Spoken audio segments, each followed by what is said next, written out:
აღმოვაჩინე, რომ სოციალურ ქსელებში, თითქმის ყველა სოციალურ ქსელში ხვდები გაცილებით უფრო მეტ მასალას, გაცილებით უფრო მეტ კომენტარს და ესე ვთქვათ, კონტენტს, რომელიც რადიკალური დამოკიდებულების არის ქართულ-აფხაზური თემების მიმართ. რაც რეალურად ჩემი აზრით არ შეესაბამება, იმიტომ რომ ხშირ შემთხვევაში ეს კონტენტი საბოლოოდ ქმნის გარკვეულწილად ბუშტს, გარკვეულწილად ვირტუალურ რეალობას, რომელიც კავშირში არ არის იმ სივრცეში, რომელშიც ჩვენ ცხოვრობთ. მე გამოცდილება მქონდა ერთ-ერთ ჯგუფში ვიყავი, ერთ-ერთ სოციალურ ქსელში, სადაც იდებოდა აფხაზეთის ძალიან ლამაზი ფოტოები და ვიდეოები და აი ამ პოსტების ქვეშ იყო, რა თქმა უნდა, მრავალფეროვანი, მრავალგვარი კომენტარები, დადებითიც და უარყოფითიც.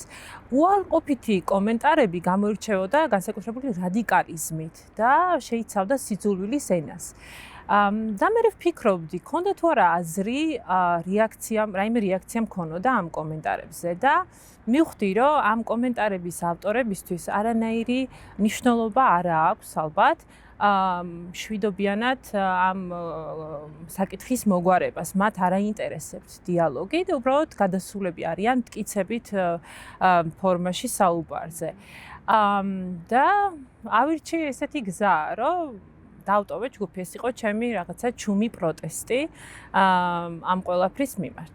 კი, ნამდვილად არსებობს მდუმარე პროტესტის ესეთი ფორმა, იმიტომ რომ ხშირ შემთხვევაში ჩემი დაკვირებითაც ძალიან ბევრი ადამიანი ტოვებს სივრცეს, ან ერიდება პასუხის გაცემას, კომენტარის ესე ვთქვათ დატოვებას, პოზიტიური ხასიათის, მშვიდობის მშენებლობის შემცველი კომპონენტების, მესიჯების დატოვებას ადამიანების მიმართ, რომლებიც მსგავსი რადიკალიზმით გამოირჩევიან სოციალურ ქსელში.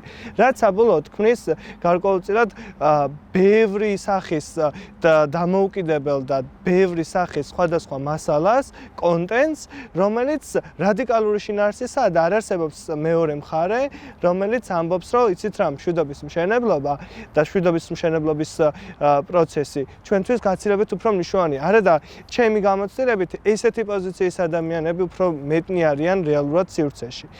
ჩემი პოზიციაც ეგეთია, რომ მეც მქონია შემთხვევა, როდესაც რაღაცა პოზიტიურის დაწერა მინდოდა და უბრალოდ თავი შევიკავე, იმიტომ რომ ძალიან ბევრი მასალა იყო და ბევრი კომენტარი იყო იმ კონკრეტული პოსტის ქვეშ რადიკალური შინაარსის.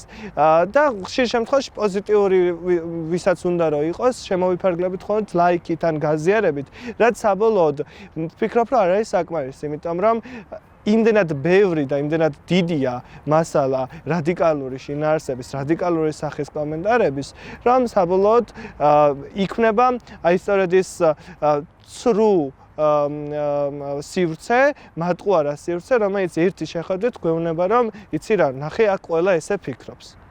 კი, ასევე მეფიქრება, უმცროსი თაობის წარმომადგენლები, რომლებიც შეიძლება კითხულობდნენ აი ამ რადიკალური ტიპის კომენტარებს, მათ არ აქვთ ინფორმაცია ამ კონფლიქტის შესახებ, მწირად მიეწოდებათ ინფორმაცია სკოლებში და შეიძლება გარკვეულწილად გავლენის ქვეშ მოექცნენ და ჩათვალონ ეს ჭეშმარიტ პოზიციად.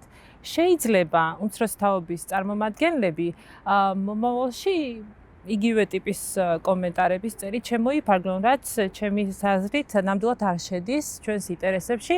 ამიტომაც მგონია, რომ ჩვენ უფრო უნდა გავაქტიურდეთ, არ გამოვტოვოთ შანსი დიალოგში მონაწილეობის და მკაფიოდ ვთქვათ, რომ ჩვენ ვართ უმრავლესობაში, ვისაც გვინდა მშვიდობის მშენებლობაში ჩვენი წვლილი შევიტანოთ. ნამდვილად არსებობს მსგავსი რისკები, თუმცა მე ცოტა სხვანაირად უყურებ საკითხს, იმიტომ რომ ვფიქრობ, რომ მაშინ, როდესაც ადამიანები გარკვეულწილად ისეთი ადამიანები, რომლებიც ფიქრობენ, რომ ეხა ამას არ დავწერ, იმიტომ რომ ნახე როგორი სიტუაციაა, ვიღაცამ დამიწერს ცუდს, ვიღაცამ ეტყვის, რომ შენ არასწორი ხარ და ამ კამათში არ შედიან, ჩვენ გვავიწყდება მთავარი, რომ აი ვივიწყებთ მეორე მხარეს და რეალური სურათი, რეალური ადამიანები და რეალური მოსაზრებები, რომლებიც ჩვენ კონკრეტულად გაგვაჩნია, არ ჩანს ხოლმე ამ პოსტების თუ მასალების და კონტენტის ქვეშ.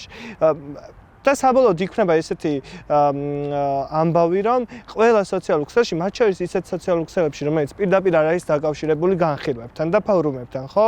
მაგალითად TikTok-ი აი ამ სივრცეშიც აღწევს ესე ვთქვათ ეს რადიკალური შეხედულებები, რადიკალური პოზიციები, რომელსაც სამწუხაროდ იმ სივრცეში თავისთავად არ აყავს მეორე მხარე, არ აყავს მეორე ბრჭყალებში ოპონენტი, რომელიც იტყვის, რომ იცით რა, მშვიდობის მშენებლობაც ამ პროცესში მნიშვნელოვანია და ჩვენ მიგვაჩნია, რომ დიალოგი მნიშვნელოვანი პროცესია.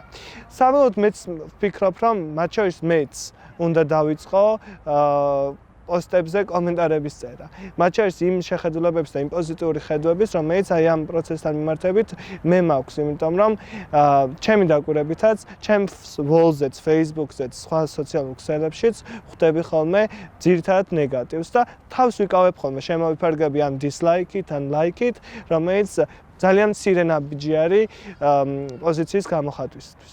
ნამდვილად გეთანხმები, ვფიქრობ, რომ ჩვენი ხმა უფრო ხმამაღლა უნდა ისმოდეს და არ უნდა გამოვტოვოთ შანსი, რომ გავავრცელოთ მშვიდობის შემცველი მესიჯები და უნდა იქნებოდეს შთაბეჭდილება, რაც რეალობაა, რომ ჩვენ ვართ უმრავლესობა, ვისაც გვინდა მშვიდობა.